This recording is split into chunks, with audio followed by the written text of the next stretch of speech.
Assalamualaikum warahmatullahi wabarakatuh. Perkenalkan, nama saya Cynthia Nurul Fadilaini. Saya dari Stitaf PAI kelas C semester 6 dengan dosen pengampu yang terhormat Bapak Nurdi SAG MPD. Kali ini kita akan belajar tentang strategi dan model pembelajaran. Apakah sudah pernah mendengar tentang strategi dan model pembelajaran sebelumnya? Oke, mari kita bahas di slide selanjutnya. Berbicara tentang strategi dan model pembelajaran, kita nanti akan membahas beberapa aspek yang berhubungan dengan strategi dan model pembelajaran. Yang pertama adalah model pembelajaran, dan yang kedua adalah pendekatan pembelajaran, dan yang ketiga adalah strategi pembelajaran, dan yang keempat adalah metode pembelajaran, dan yang terakhir ialah teknik dan taktik pembelajaran. Kenapa sih kita harus mempelajari semuanya? Karena ini akan berkaitan satu sama lain, dan ada beberapa orang yang mempunyai berbeda pendapat antara model pembelajaran dan strategi pembelajaran. Maka dari itu kita akan belajar hari ini. Kita mulai untuk yang pertama ya. Yang pertama ada namanya model pembelajaran. Oke.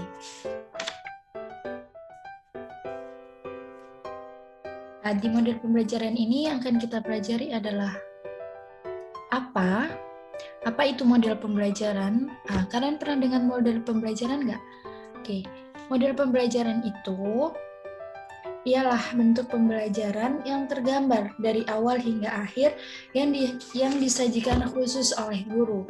Jadi model pembelajaran itu juga bisa disebut sebagai bungkus atau bingkai dalam penerapan suatu pendekatan, metode, teknik, dan taktik yang akan kita pelajari nanti. Jadi model pembelajaran itu adalah wadahnya, yang dimana nanti di dalamnya itu ada teknik pembelajaran, ada strategi, ada model, ada metode dan sebagainya. Oke, itu adalah model pembelajaran. Kemudian yang selanjutnya, setelah mengetahui apa itu definisi model pembelajaran, kita akan mengetahui mengapa. Oke, mengapa sih kita harus mengetahui tentang model pembelajaran? Oke, jadi fungsi dari belajar model pembelajaran atau mengetahui tentang model pembelajaran ialah sebagai sarana komunikasi yang penting. Bagaimana sih cara kita mengolah kelas, bagaimana cara kita mengajar di dalam kelas, kemudian bagaimana cara menyuruh anak untuk praktek, dan bagaimana cara mengawasi siswa dan sebagainya. Itu adalah pentingnya belajar tentang model pembelajaran. Kemudian selanjutnya ada namanya macam-macam. Apa saja sih macam-macam model pembelajaran itu?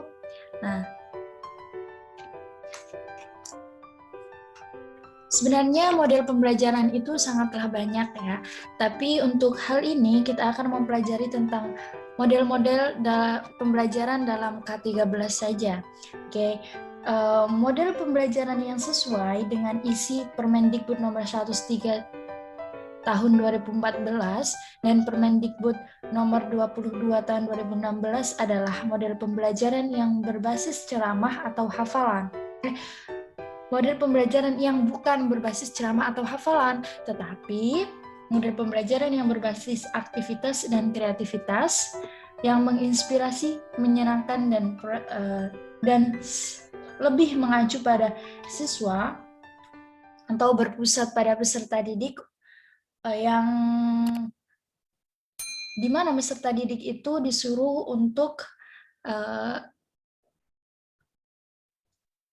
bereksperimen langsung pada dunia nyata gitu. Kemudian model pembelajaran yang dimaksud itu ialah model discovery learning, problem based learning atau disingkat PBL, kemudian ada project based learning atau PJBL, dan yang terakhir ada model inquiry learning. Oke, nah kita bahas satu persatu.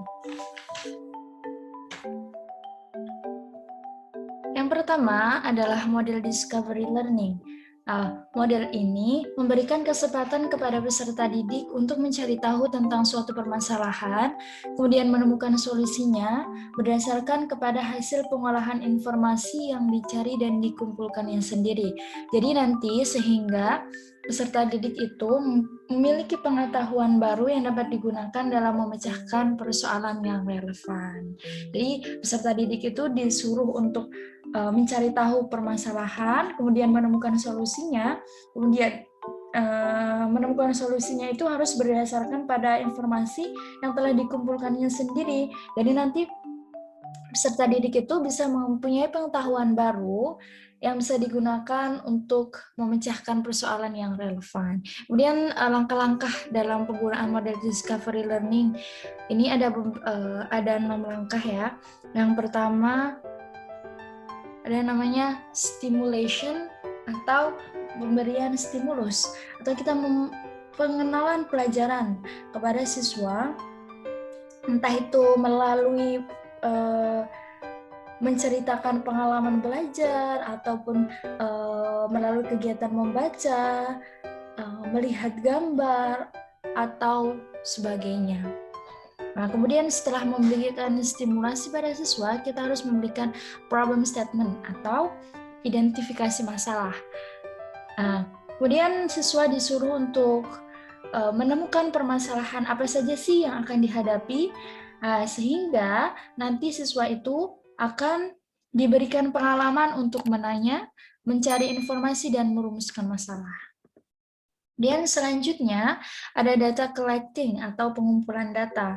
Jadi setelah mengidentifikasi masalah, anak-anak itu disuruh untuk mengumpulkan data yang bisa digunakan untuk menemukan solusi pemecahan masalah yang mereka hadapi. Kemudian setelah pengumpulan data, anak disuruh data processing atau pengolahan data.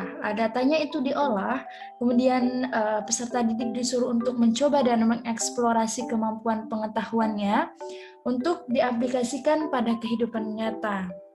Kemudian selanjutnya ada verification atau memverifikasi. Jadi peserta didik nanti itu disuruh untuk mengecek lagi kebenaran data-data yang sudah dikumpulkan, kemudian mencari sumber yang relevan, entah itu dari buku atau dari media, sehingga nanti bisa mengasosiasikannya menjadi suatu kesimpulan. Nah, kemudian yang terakhir adalah memberikan kesimpulan atau generalization. Nanti anak-anak disuruh untuk digiring untuk mengeneralisasikan hasil kesimpulannya pada suatu kejadian atau permasalahan yang serupa. Nah, sehingga kegiatan ini juga dapat melatih pengetahuan metakognisi peserta didik. Setelah disimpulkan, itu adalah model discovery learning, tahap-tahapnya. Dan yang kedua ada namanya problem based learning atau disingkat sebagai PBL. Model pembelajaran ini itu bertujuan untuk merangsang peserta didik untuk belajar melalui berbagai masalah nyata dalam kehidupan sehari-hari, dikaitkan dengan pengetahuan yang telah atau akan dipelajarinya. Permasalahannya itu menuntut penjelasan atas sebuah fenomena gitu. Jadi fokusnya itu kemudian nanti akan difokuskan kepada bagaimana peserta didik mengidentifikasi isu pembelajaran sendiri untuk memecahkan masalah dan materi maupun konsep yang relevan yang ditemukan oleh peserta didik itu sendiri. Kemudian langkah-langkah yang bisa digunakan adalah yang pertama ada orientation atau memperkenalkan peserta didik pada masalah tersebut. Kemudian bisa organization atau mengorganisasikan kegiatan pembelajaran. Bisa menyuruh peserta didik atau kegiatan di mana peserta didik menyampaikan berbagai pertanyaan, yaitu untuk masalah yang akan dikaji nanti gitu.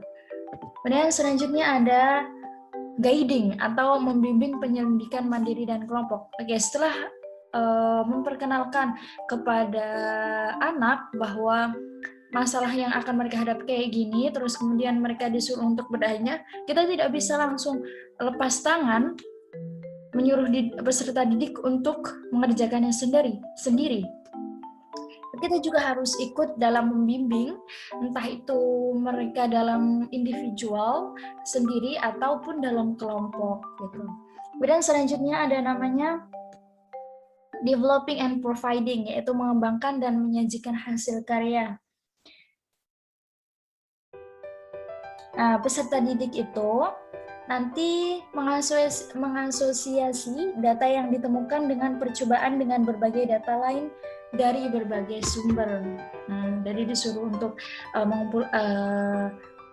mengasosiasikan percobaan dengan berbagai data lain dan juga dari berbagai sumber itu kayak diasosiasi. Kemudian yang terakhir ada verification atau analisis dan evaluasi proses pemecahan masalah. Terus bagaimana sih setelah peserta didik itu nanti mendapat jawaban terhadap masalah yang ada, selanjutnya peserta didik itu disuruh untuk menganalisis dan mengevaluasi bagaimana sih cara pemecahan masalah tersebut. Oke. Dan yang selanjutnya ada namanya project based learning atau disingkat sebagai PJBL. Model pembelajaran ini itu bertujuan untuk memfokuskan pada permasalahan kompleks yang diperlukan peserta didik untuk memahami pembelajaran melalui investigasi, kolaborasi, dan eksperimen dalam membuat suatu proyek, serta mengintegrasikan berbagai subjek atau materi dalam kurikulum. Jadi di project based learning ini anak-anak itu memfokuskan pada permasalahan kompleks yang dilakukan peserta didik untuk memahami melalui investigasi, kolaborasi, dan eksperimen dalam membuat suatu proyek serta mengintegrasikan berbagai subjek dalam kurikulum. Jadi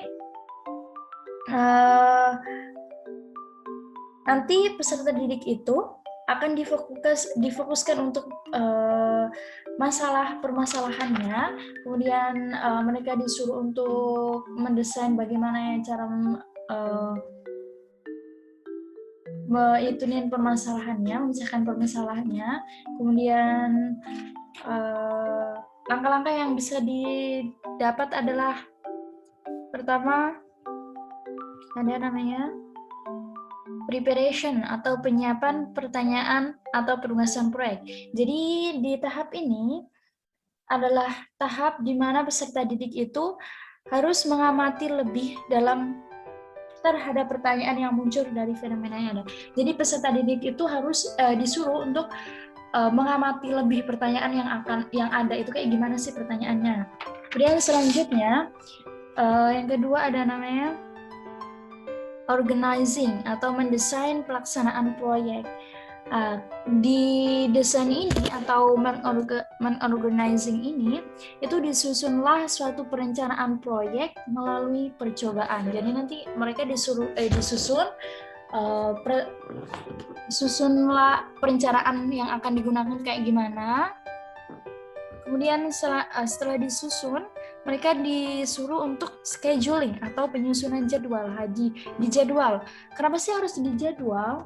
Karena penjadwalan itu sangat penting agar proyek yang dikerjakan itu sesuai dengan waktu yang tersedia dan sesuai dengan target. Dan selanjutnya ada namanya monitoring atau pemantauan kegiatan dan perkembangan proyek. Jadi guru itu nanti dalam kegiatan ketika siswa sudah melakukan tugasnya, maka guru itu melakukan monitoring atau mengecek pelaksanaan dan perkembangan proyek, kemudian mengevaluasi juga proyek yang sedang dikerjakan oleh anak-anak.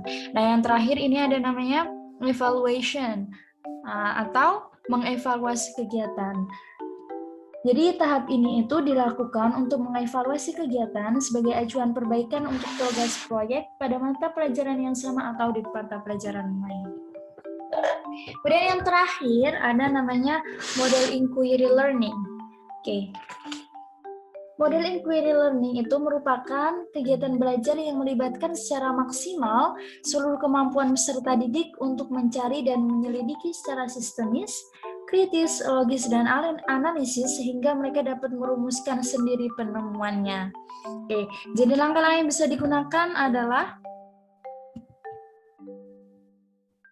observing atau harus mengamati dulu berbagai fenomena yang memberikan pengalaman belajar. Kemudian mereka disuruh questioning atau mengajukan pertanyaan tentang fenomena yang dihadapi.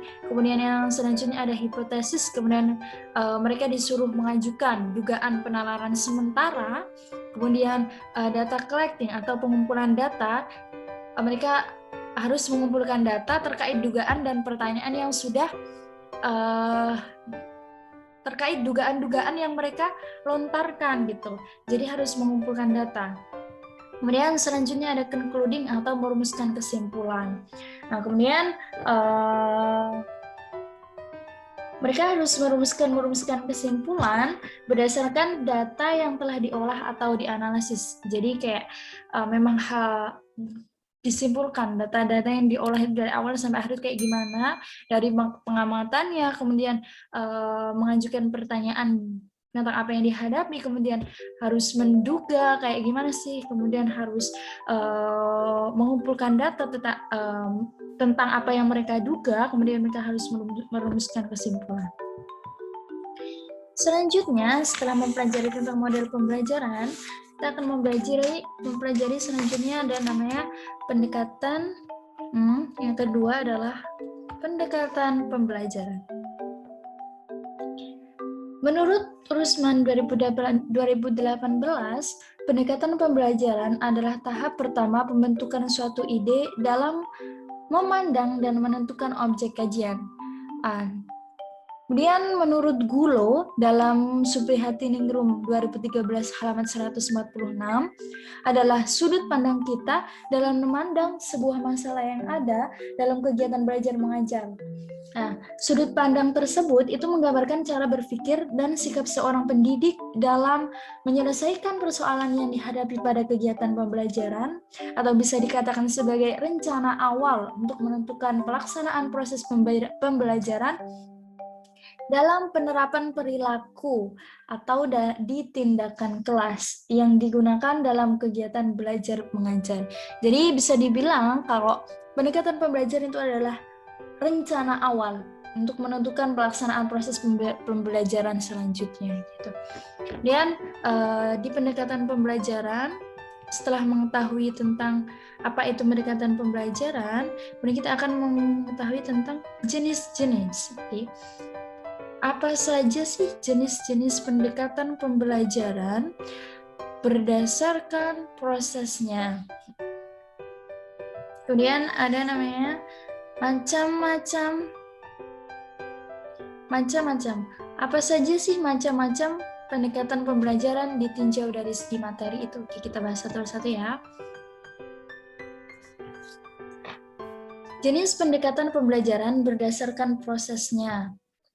Itu dibagi menjadi dua. Yang pertama ada namanya teacher center, dan yang kedua ada namanya student center. Oke, di mana teacher center itu pembelajaran yang berpusat pada guru. Jadi guru itu sebagai seorang ahli yang memegang kontrol selama proses pembelajaran dalam aspek organisasi, materi, dan waktu. Nah, guru itu bertindak sebagai pakar yang mengutarakan pengalamannya sehingga dapat menstimulus perkembangan siswa. Jadi teacher center ini bisa dibilang sebagai guru ialah pemegang kendali utama dalam proses belajar mengajar. Berbeda dengan student center. Student center itu mendorong siswa untuk mengerjakan sesuatu sebagai pengalaman praktek dan membangun makna atas pengalaman yang diperolehnya. Pusat pembelajaran diserahkan langsung kepada peserta didik dengan supervisi dari guru. Jadi di student center ini anak-anaknya disuruh untuk melaksanakan langsung pembelajaran, atau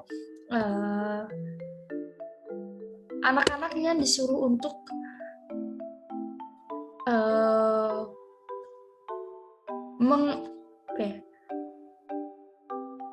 disuruh anak-anak itu disuruh untuk membangun pengalaman sendiri atau mengajarkan sesuatu di dalam kelas, tapi itu atas dasar dari guru atau atas himbauan dari guru, student center.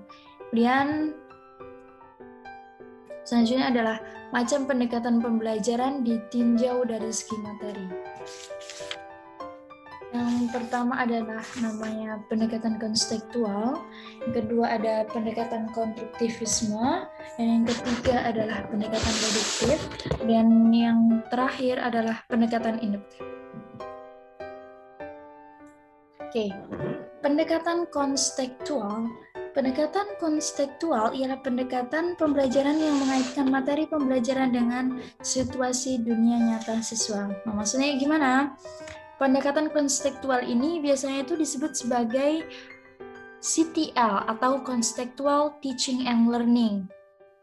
Nah, jadi melalui pendekatan konstekstual diharapkan hasil belajar mengajar itu lebih bermakna bagi siswa karena siswa itu dapat mengaplikasikan hasil belajarnya dalam kehidupan mereka dalam jangka panjang.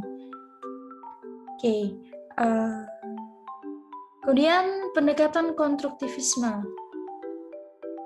Dalam kelas, konstruktivis seorang guru tidak mengajarkan anak bagaimana menyelesaikan persoalan, namun mempresentasikan masalah untuk mendorong siswa untuk menemukan cara mereka sendiri dalam menyelesaikan permasalahan.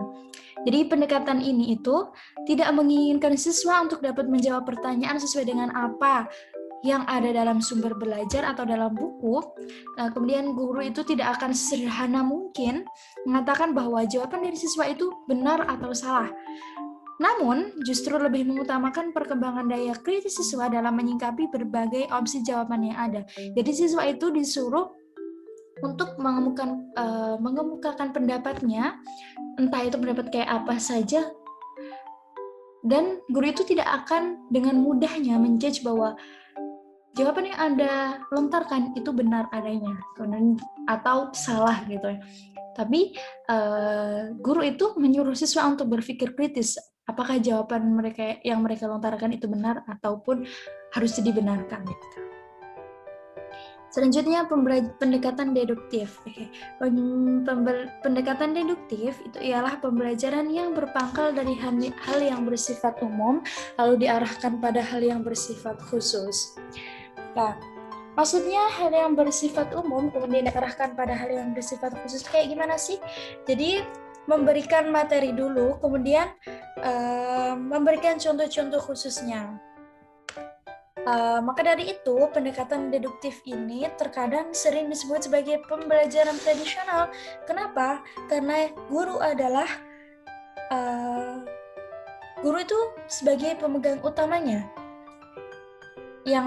atau bisa disebut sebagai teacher center, di mana guru itu biasanya memulai dengan teori-teori, menerangkan teori-teorinya kayak gini, kemudian baru dikasih contoh, jadi kayak ke umum baru ke khusus gitu.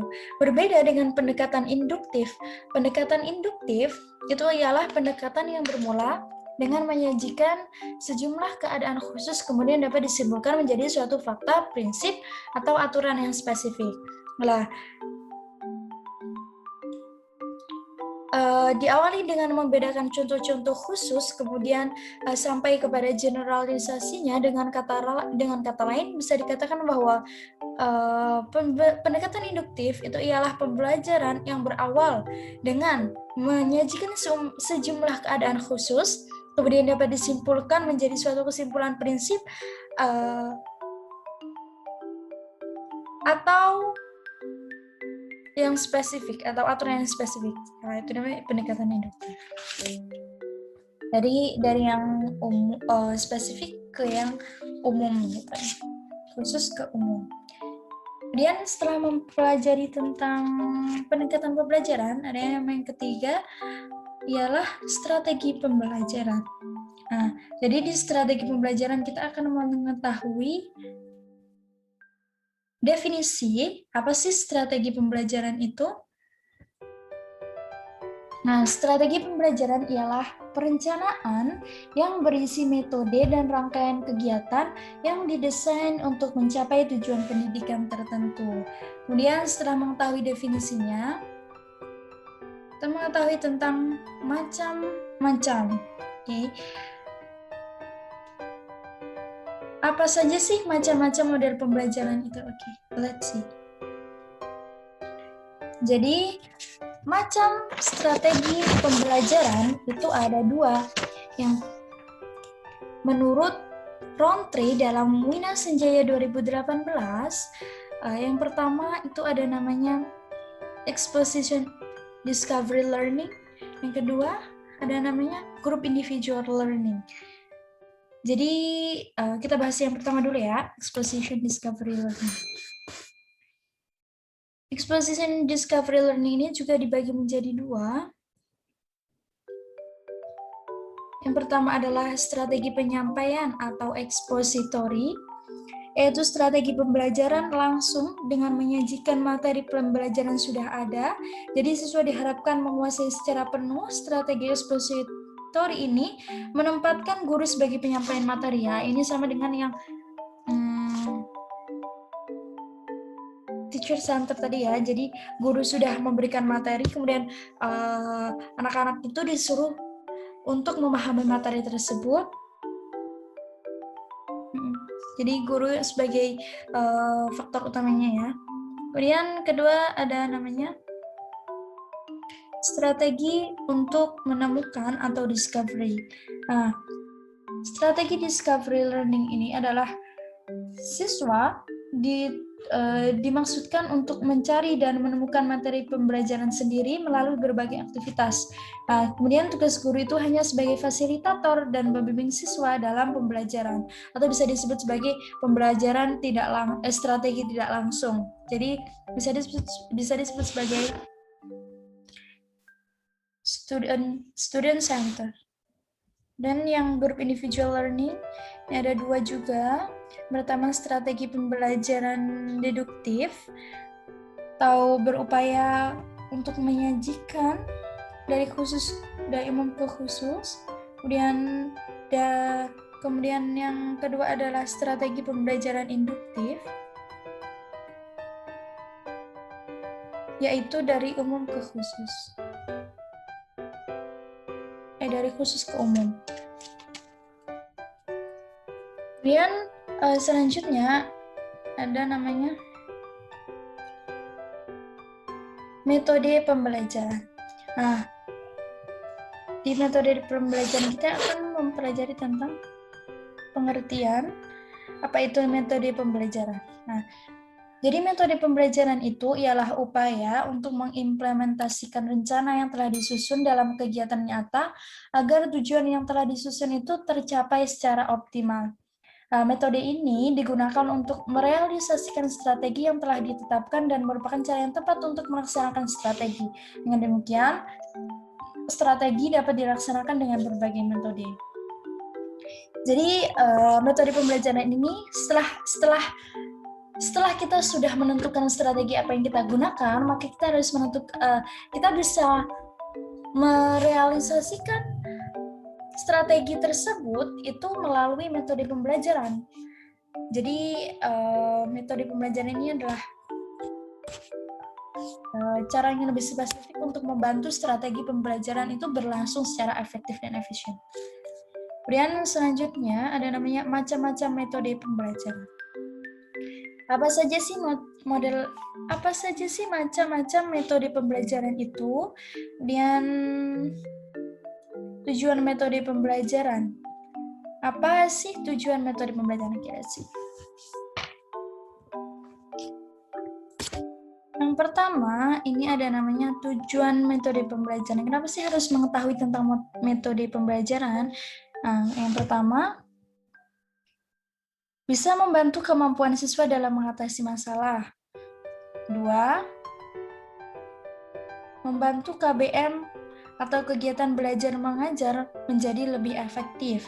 Dan yang ketiga, memudahkan untuk peserta didik untuk menemukan, menguji, dan menyusun data. Kemudian yang keempat, mempermudah proses pembelajaran. Yang kelima, menghantarkan pelajaran yang sesuai harapan. Dan yang keenam,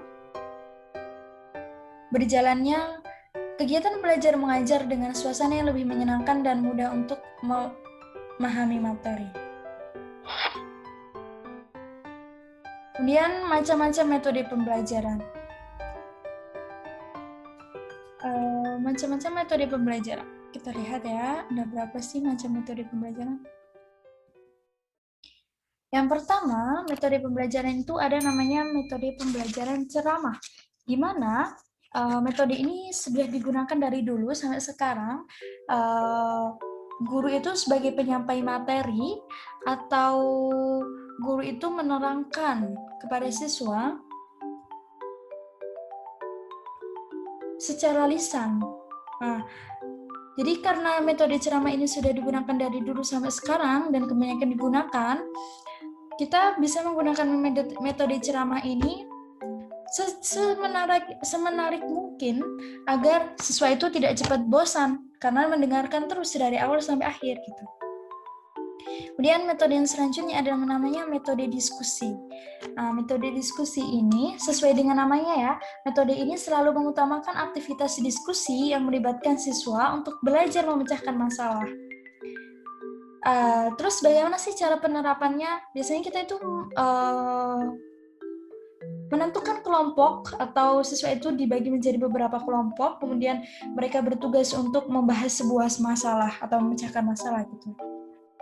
Metode selanjutnya adalah demonstrasi. Metode demonstrasi itu merupakan metode pembelajaran yang dilakukan dengan cara praktikum agar siswa bisa melihat dan mempraktekkan secara langsung materi yang sudah dipelajari. Jadi metode demonstrasi ini lebih menarik karena siswa itu lebih fokus ke mata pelajarannya karena dia ikut praktek. Gitu. Dan selanjutnya ada namanya metode ceramah plus. Metode ceramah ini sebenarnya itu mirip pada metode pada umumnya, ceramah pada umumnya. Tetapi untuk metode ceramah plus ini biasanya disertai dengan metode lainnya saat menyampaikan materi seperti diskusi, ada tanya jawab, demonstrasi, latihan feedback, dan lain-lain. Jadi kayak bukan hanya ceramah saja, tapi mereka disuruh untuk berdiskusi, berdemonstrasi, dan sebagainya. Kemudian selanjutnya ada namanya resitati.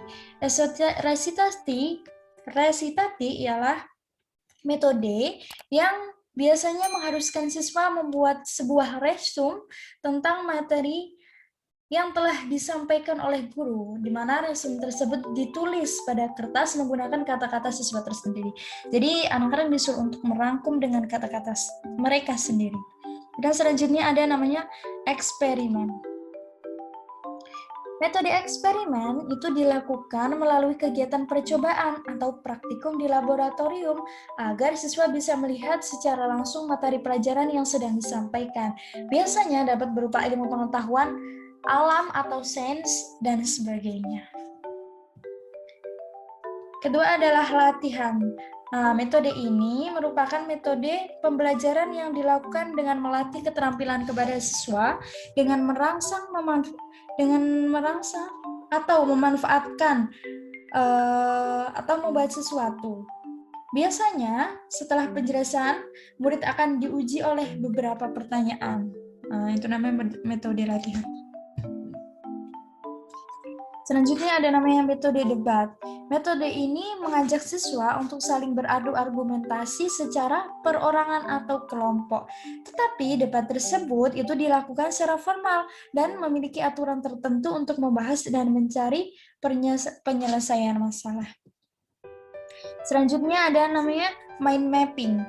Metode pembelajaran ini menerapkan cara berpikir siswa secara runtut pada sebuah permasalahan. Jadi bagaimana cara meningkatkan daya analisis siswa sehingga mereka bisa memahami atau atau menjelaskan semuanya secara runtut dari awal sampai akhir. Jadi paham bagaimana sih cara penjelasan dari ini ke sini dan sebagainya. Selanjutnya yang terakhir ada namanya metode Jigsaw. Jadi Jigsaw adalah salah satu tipe pembelajaran aktif yang terdiri dari tim-tim belajar heterogen yang beranggotakan 4-5 orang. Dan setiap peserta didik itu bertanggung jawab atas penguasaan bagian materi belajar dan mampu mengajarkan bagian tersebut kepada anggota lain. Nah, jadi anak-anak itu disuruh mempelajari dan menerangkan kepada temannya. Selanjutnya ada namanya teknik dan taktik pembelajaran. Setelah udah menentukan strategi pembelajaran apa sih yang akan dilakukan dan kemudian dibantu oleh metode pembelajaran, selanjutnya metode pembelajaran itu dijabarkan ke dalam teknik dan taktik pembelajaran.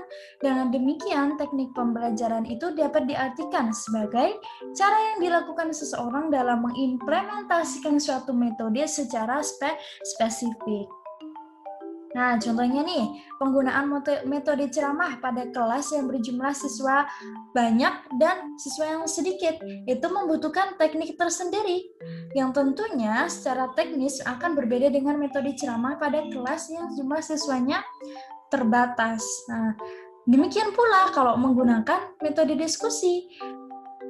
Gimana cara membedakan atau menggunakan metode diskusi dalam siswa yang tergolong aktif dan siswa yang tergolong pasif. Nah, dalam hal ini, guru-guru itu juga bisa berganti teknik meskipun dalam koridor metode yang sama.